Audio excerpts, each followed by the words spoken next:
Joan. Let's go with Joan. Joan, I'll unmute you and you can go ahead and pose your question. Okay, hi everyone. My name is Joanne. I'm in New York right now. I'm from Nigeria. So my question, I don't have a business background in terms of products. I'm more into real estate, but curious about the whole distribution and consumer product side of business. And so my question is, how do you even make that initial contact with some of these major brands? How does that first conversation actually look like? Thank you. Oh, that's a very interesting question. So in my particular case, I already knew I was going to focus on the consumer goods. And I was just looking, having a good feel for what that product will be. So it was Duracell. So I think the good thing about being in consulting is you kind of develop like the habit of looking out for things, being flexible, adapt. So I start searching, researching. I went online and I just pretty much look at like what's the contact point, who's the contact person to Duracell. So I ended up having like few phone numbers and people who say interested in distribution. So I reach out and it started from there. And the initial conversation is, where are you located? Because I was in the state at the time. They say, oh, no, in that area, we already have 20 people doing distribution. We cannot add another distributors. I say, no, my market is in Africa. And now I became more interesting, right? Because they were not in Africa. And we start talking about, okay, the market, who's the contact, who's actually the right contact person, and touch a little bit on the requirements. And initially, like financially, I wasn't like, they were asking something which was too pricey for the US market, because her understanding was that I was going into the US market. And she rerouted me to somebody in Europe who was in charge of the East, Middle East and Africa market. And that's how we got started. And from there, you start feeling the questions, knowing a little bit what they're asking, they're looking for. And it took a while. It's not a day thing. It's not a day thing. For me, it took about a year before, they have to vet you. Sometimes you have to fly wherever they are and to talk. It depends how the conversation is evolving. Sometimes they just don't want to talk to you. They just say it's dead. But I was resilient. Trust me, because I didn't have that background. I was really pushing hard.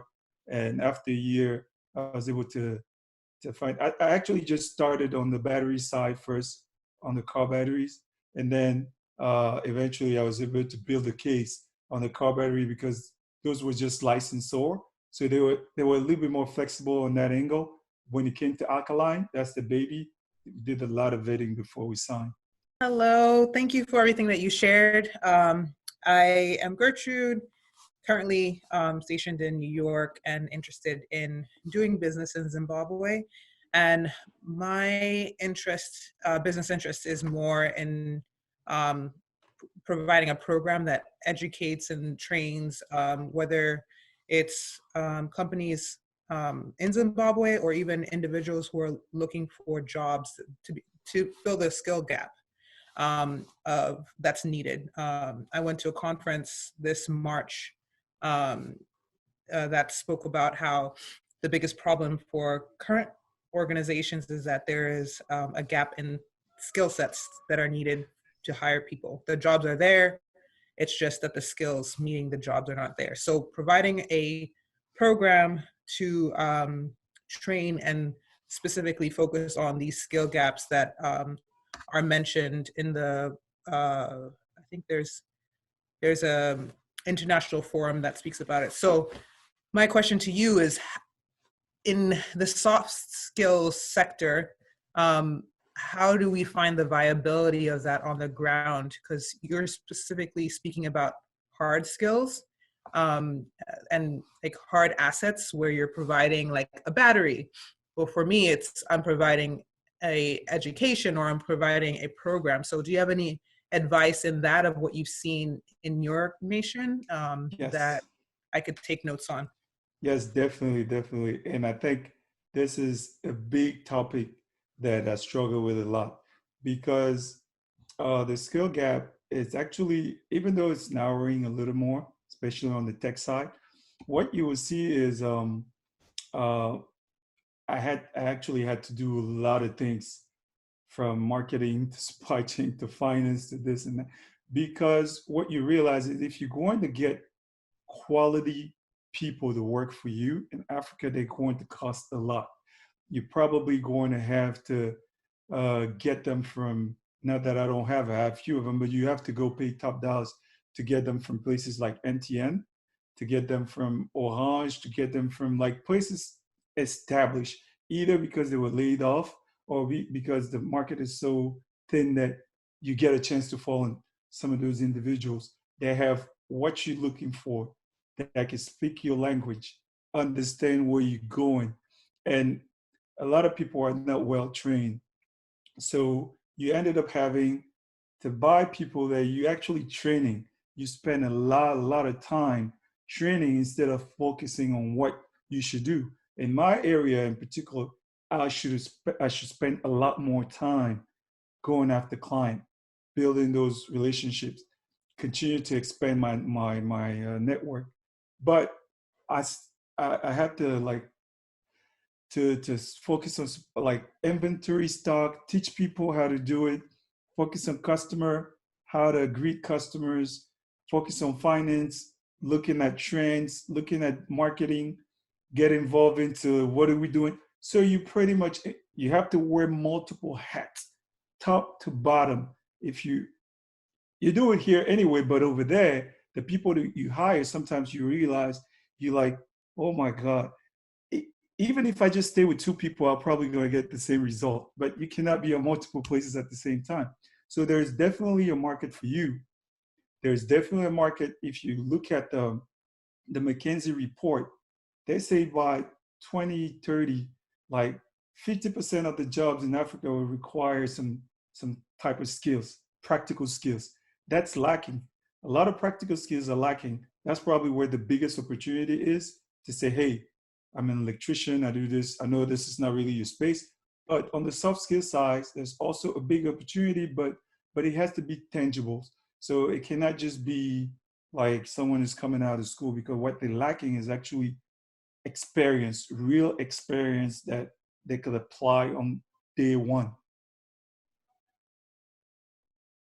So I'm not sure if that answers your question, but if you had someone that you train and is good, I'm willing to pay for them top dollars. I'm willing to pay, but I ended up with whatever I can because I cannot afford to get someone that comes from like a big companies where they already receive like the training that I'm looking for.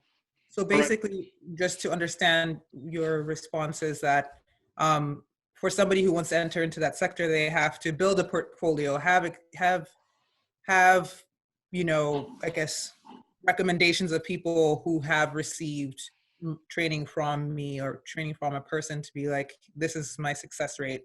This can help you. Yeah, I think I'm not an expert in that, but what I would say is if you get into that, you get young people, because that's probably your best bet. They're not going to ask too much money. They're just looking for a job. So you train young people and you work with companies like maybe mine, up and coming, where you build your network around people from the diaspora who went back, or some people who have that skill gap. They just don't have a fit gap person, but skill gap. And you say, hey, I have this guy that I trained in inventory stock level, how to manage logistics stuff, how to do marketing. Now I need him to train with you on a part-time basis or like internship wise, and they could really acquire true experience for the next year or so. And you can pay them reasonable amount of money, and you might recoup some of it as well, right? It'll be a win-win for me because I already have someone that can speak to a customer when they come in without me having to do this as an African. Like, oh my God. So Okay. Thank you. Okay. Thank you.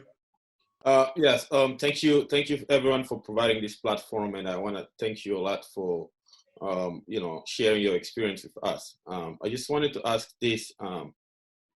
By the way, my name is Brice, and I'm currently in New York. I'm from Burkina Faso. Part of my question has already been answered, but I'm still gonna go ahead and ask this. Like, someone, you know, like with no experience in sales business whatsoever, and you know, you have a way to facilitate the distribution back home somewhere in Africa, maybe because you know someone that is very knowledgeable about the market, or like you can connect the whatever product with someone already back home, or you can ease the licensing. I know some countries it can be pretty tough, right? You know, you may have the knowledge or the background, but you may not be able to like bring any product over there because the market over there, we all know how it is, like how to navigate, you know, like bureaucracy, red tapes, or like get licensing in the country. If you're someone that has zero experience, no background in sales, business, you hear, you know, you can facilitate over there. Can a company just trust you just on that? You know, like, and you do the rest with like connections back home. That's number one. And the second one is financing, right? How do you go about, like, you spoke about your 30%, you know, which is huge, you know, like even though the company is bringing like maybe let's say 70%. How do you go about financing 30% when we know we're talking about maybe like $500,000 or like, you know, like big money? Right. Okay. So two questions. I'm going to answer the first one. Like, if you apply for an interview, you want to make sure that your resume looks good, because just by like people looking at your resume, they can say, I don't want to hire this person. So you have to do everything that you can to present your resume in a way that people would like to at least speak to you, and then you can convince them. So that's why sometimes we enhance our resume so that we get a chance to talk to the interviewers, so that, you know, they could say, hey, this guy's more than his resume. But if you come flight with a resume, you won't even get a chance. So what I'm saying is, you do a lot of due diligence on what you're trying to sell. You do your research. Is there truly a market for it? Is there competition for it? What does the competition do? Where are they selling? What's the return price? How much potentially can you get it from overseas? You add transportation costs to it. You think about the customs as well, because we have high duties in Africa, and you figure out, this is going to be my profit margin. There's really a market, and this is actually the gap that I think I can fulfill. So from there, you have a case. That's the number one. Because if you're trying to sell Maserati in Africa, you would not be successful to sell Maserati in Burkina Faso. You have to sell what people want, and then later develop. So that's one thing. So you have to do everything in your part to look good on that resume. I know the market. There is a market. I'm going to partner with these guys because maybe they're not selling auto parts, but they're selling something that will easily make my offer, like my proposal, good to the company X. So you do all that. I don't have the financial, which brings me to your second point. And I don't have, okay, let's go to because financing is big. Let's go to another one. I don't have experience in marketing. You understand what you do your SW, like strength, weakness. What am I good at? If I'm not good at, maybe I just need 10% of this business. Instead of, I was looking for 100%. I think I'm worth 20%, 10%, because the other 40, I'm going to give it to people that can execute this project better than I could do. And then I will go and look for a strong financial partner who can actually handle 50% of it. It's just like any ventures. Sometimes people have great ideas, but they only own 5% of the business. They cry about it because it's a business, but it's reality. You don't have what it takes. So you need to partner with people that have what it takes. And you're happy with that 5%, because everybody else can make your case stronger so you can get that licensing and at least start getting your foot in the door and start doing business, right? Now, how do you go about financing? Family and friends, the first place. And then once you're done with those, then you look for bank loan. If you have 401ks, all these things. I mean, you're in it to win it, right? You have to do what it takes. I had to pretty much expunge my 401k because as you get into that, even the projected expenses and sales that we had, it was way over than what we truly expected. The market is not what you think it is. You have to go and sometimes forget what you learned and just head down collision in Africa. It's a different beast. And yeah, you have to do whatever it takes. And I was lucky to have a partner doing this business that was financially sound, and we're able to close some of those gaps. Okay, thank you. Armel, you up next. I think you had a question, so go ahead and mute yourself and shoot. Hey guys, this is Armel in New York. Thanks, Aris and Calvin for doing this. Calvin, I do have a question for you. Thanks for your time. I'm gonna be quick. What are the three to four, five things that you should take out of this? What's your let's say five lessons learned since you've been doing business in Africa? Okay, Thanks. great. By the way, I read a lot of your blogs in the tech space, so I'm a big fan. Thanks. Yeah, so Africa, I think I just said, is a different beast. And I think my number one learning, I'm going to use this Mike Tyson quote, is you have a game plan until you get in that ring with Mike Tyson, and then you get punched in the mouth. So when you get punched in the mouth, all that planning is out of the window. And it's just to say that it's going to be rougher than you think. The opportunities are great, but you have to have the ability to adapt. If you cannot adapt and be flexible, this is one thing that's probably going to make you fail, because culturally you come with a baggage, cultural differences. You come with a training and a certain type of work ethic and all these different things, maybe just ethic in general, like corruption and things that you probably were going to be very strict about. Not that there's anything wrong with it, but you have to be flexible enough to adapt. One of the very first mistakes that I made was not to, when we set up our first shop in Yaoundé, what I did was I was like, guys, we have to put price the way it is. But what I didn't realize, and everybody was telling me, no, here, people bargain. It's just how it is. If you want to sell something for 100K, you probably going to have to put it for 150 so that they feel like they've bargained and come back to 100. I was like, this is insane. I'm never going to do this. It's 100K. They come in, they pay 100K. After 3 months, I realized that I was completely wrong. It took me 3 months. It could have taken me a year, but I realized, hey, people like to bargain. Give them that flexibility, bump the price a little bit, let them bargain. You'll come down to the price. So that's one thing. Number two is be patient. It's not going to happen day one. After 3 years, we are profitable, but I don't leave where we're not currently living from the revenue that you make. That's how you have to be prepared. It's going to be tough. So don't expect because the business is making profit that, hey, I'm going to go and start cashing in. Now you're shooting yourself in the foot because you have to reinvest all the time. So you have to be patient and you have to build for that patient. You say, hey, I'm patient. Number three, you have to build relationships. It counts. So building those relationships matters in Africa. You cannot go to Africa and think I'm going to sit in my office and be successful. Those are the learnings that I got. And the market is not going to be what you think. Think about this. And that's probably the one lesson that you need to put in mind. It's not going to be what you think. One of the biggest problem that I had, which is probably a killer in my business, is how to collect debt. So the money recovering from your sales, it's a killer because everybody knows, like you guys know, cash flow is king in any business, right?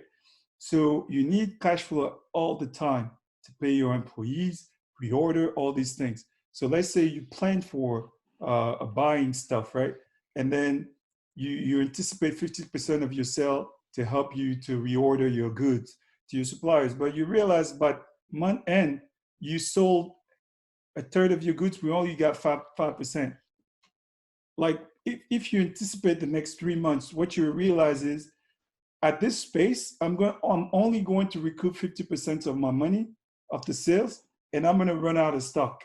And what are you gonna do? You out of stock, you don't have enough money to reorder, then this is something that you never anticipate. And this is a killer for your business.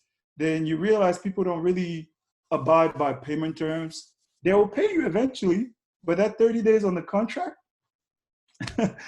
is that like you get it like 9 months sometimes, you can get it in 60 days.